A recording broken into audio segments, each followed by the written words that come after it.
name is Amanda. I've been coming to CUUPs for a little bit over a year now. This is actually the third class I'm teaching, and I decided to switch it up and actually teach everyone the techniques my grandmother taught me when I was young, how to do wax magic and how to seal my jars. My grandmother was a voodoo high priestess.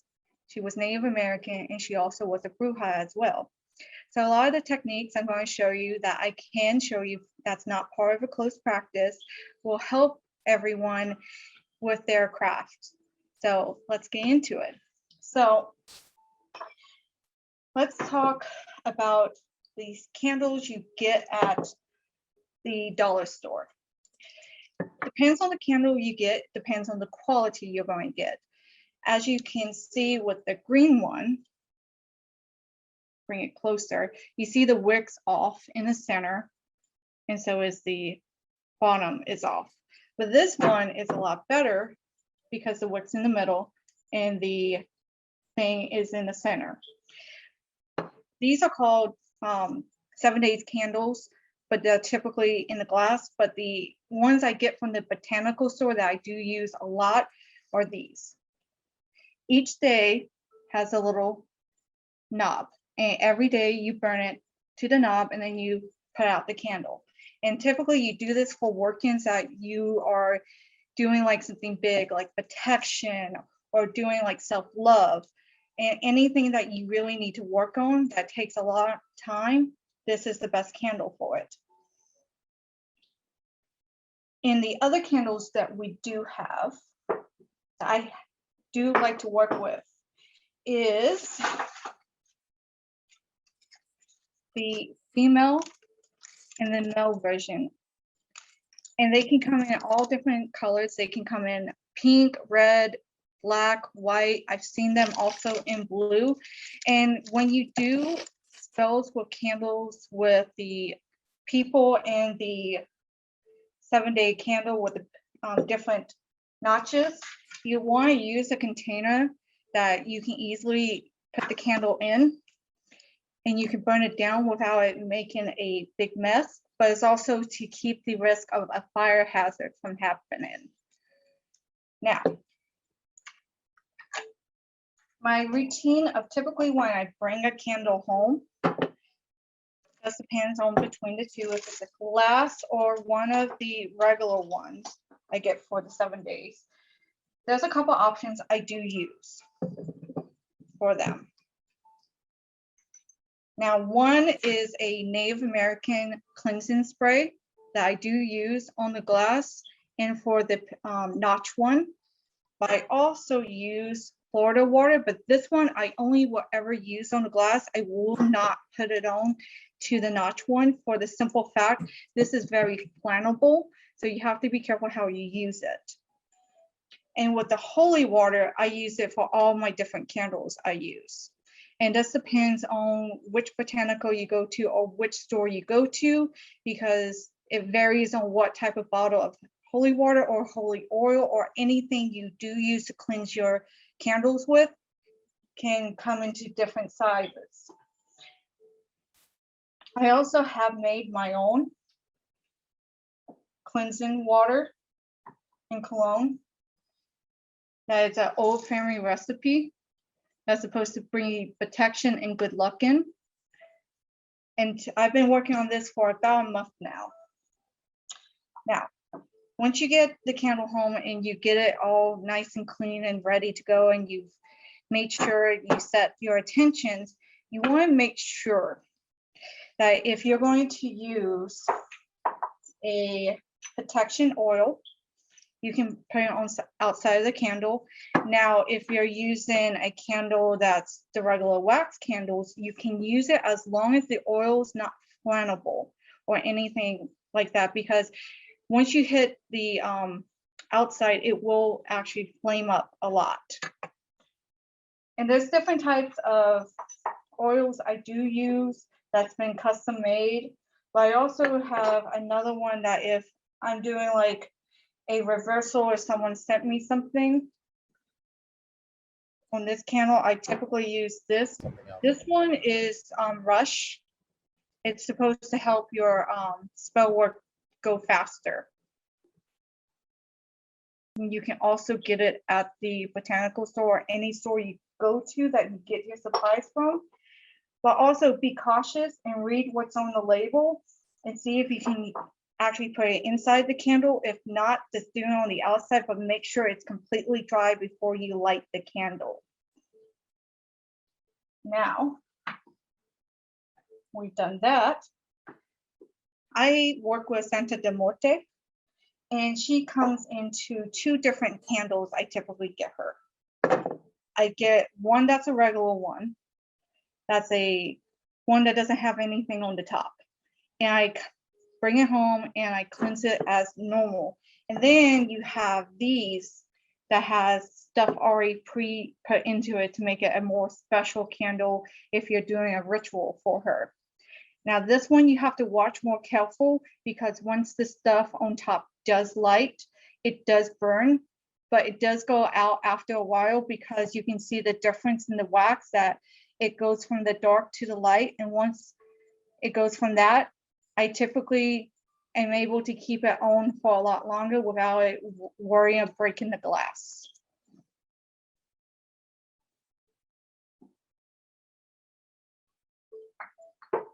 So I'm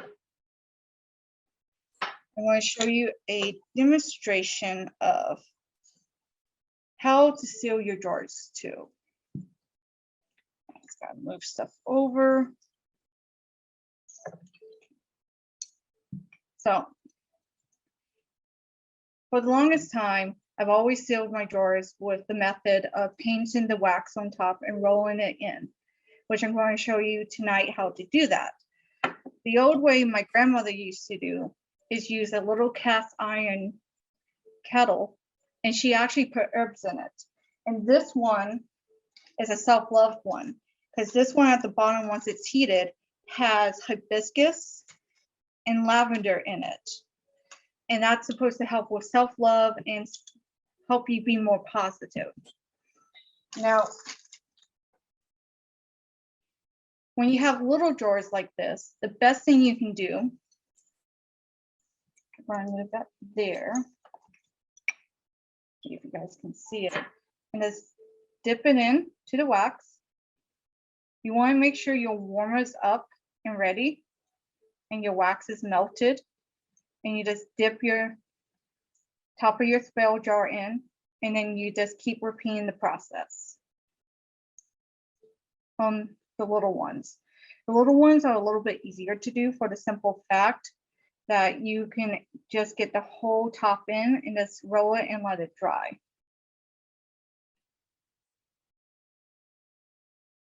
And if you don't have the electric one, you can also use a candle one. Now, this one has tobacco in it, and this one has Palo Santo, because you can get different variations to seal your jars to add more protection, or if you're doing ancestor working too.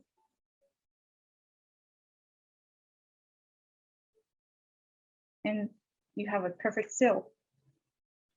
Now, when you get to the bigger jars, a little bit more different. What you're going to do is you're going to gently roll it in. This is why it's better to have a bigger holder when you're doing your jar work.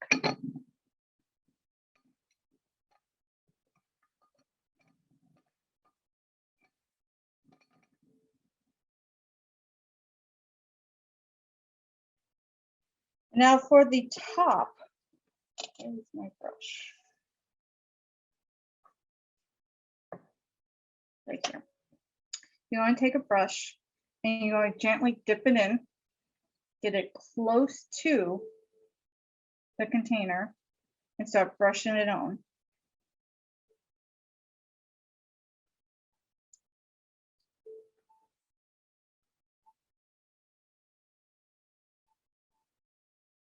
And you're going to do this multiple times till you have a thick seal, like I have on my little red one right here.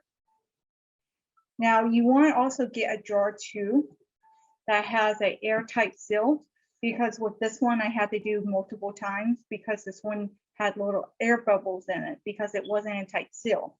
And if you get a couple air bubbles, don't panic. You can always go over it with the wax, with the brush.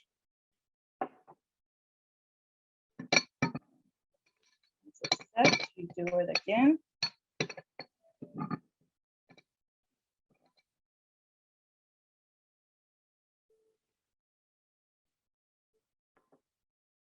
And that's for the electric one. Now for this one, you have to take it a little bit slower, but it's the same principle. Now with the smaller one, you can't put that much wax in it compared to the bigger one, but you can also take and brush it on and let it seal.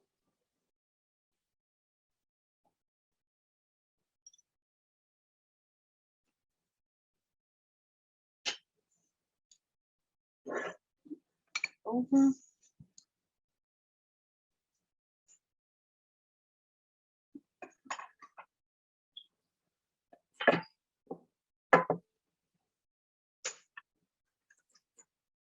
So another technique my grandmother taught me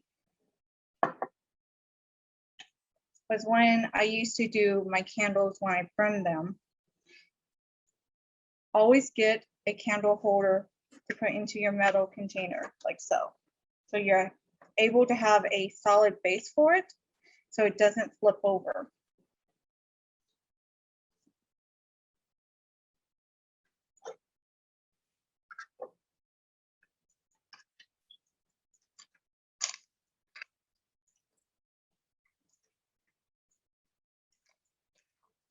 And typically I keep my herbs in a bag so it's easier for me to actually dress the candles once I paint the wax on.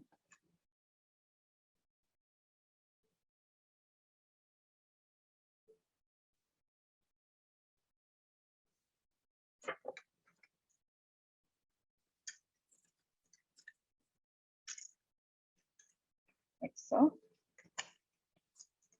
And then you're going to do that around the whole candle, and then you're going to light it and let it burn down to set your intentions.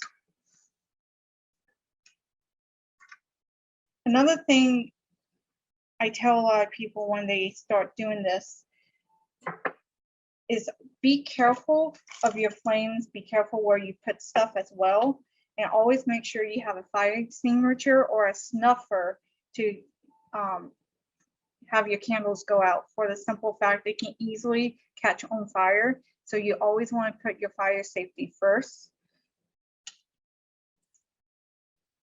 So can you please, my love, go heat this up? Yes. Thank you. He's going to go heat that. Now, when it also comes to different, when you're sealing your candles in your drawers with this, you also have to pay attention of what you're using as your wax and what combinations you're using. Cinnamon works really great for protection. And cinnamon, you can easily get as a wax cube and melt it down and roll your wax in. Now,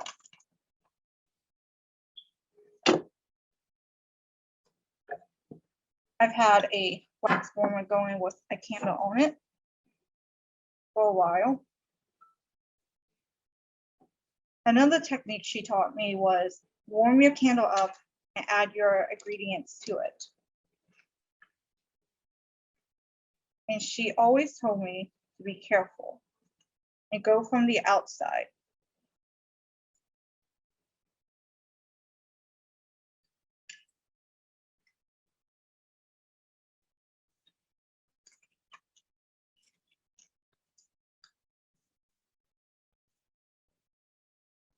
Go.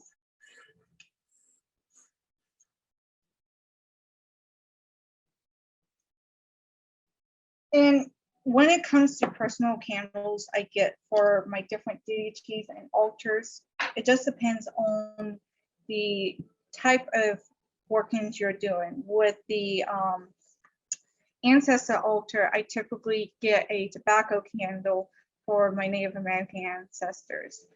And I typically get a bigger one. And every time that it bends all the way down and I have leftover wax, I use my warmer and warm it up and use it into my dipping container to do all my jar seals. So it's a way that I'm not wasting the wax, but it's also honoring my ancestors as well.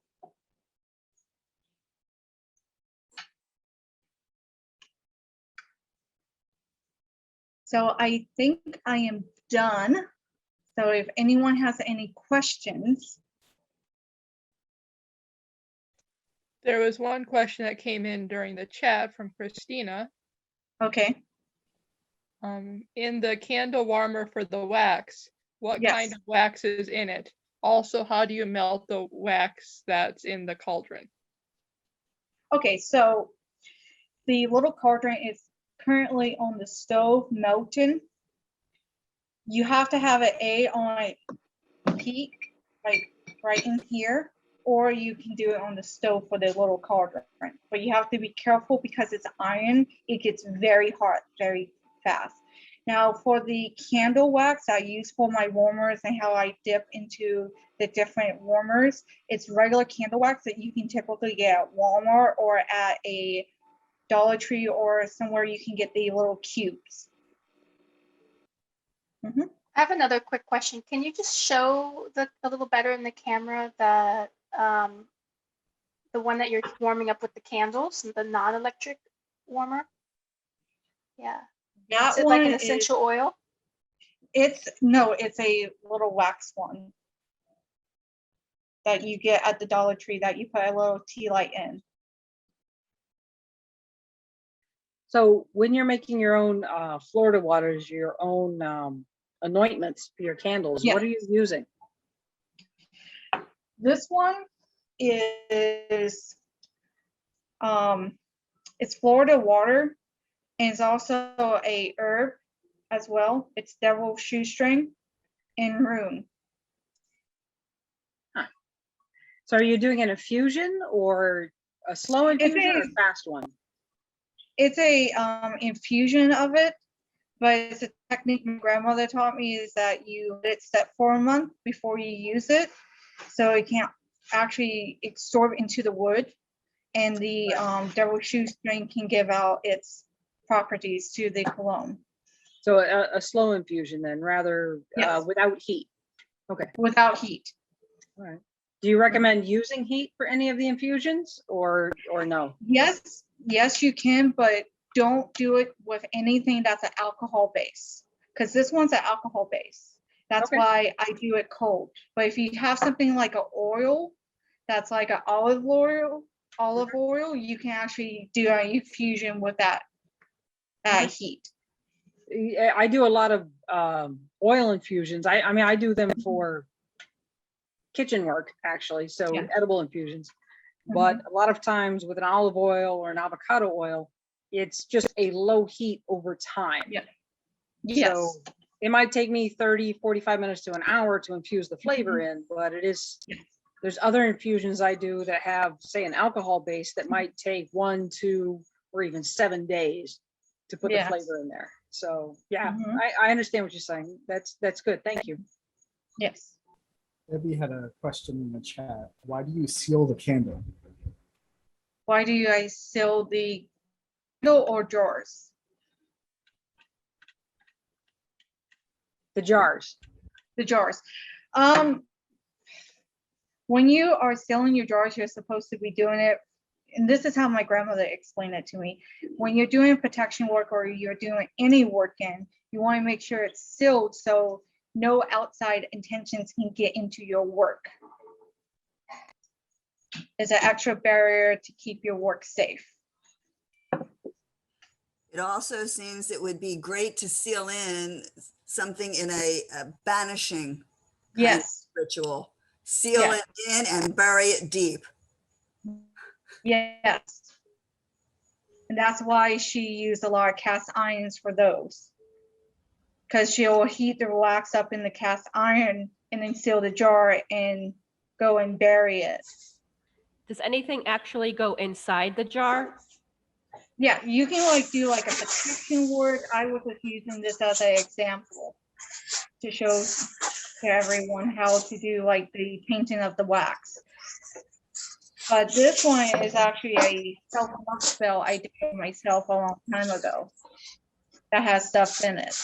But you can put anything in the jar that you want that's symbolic of whatever it is that you're doing, your intention is.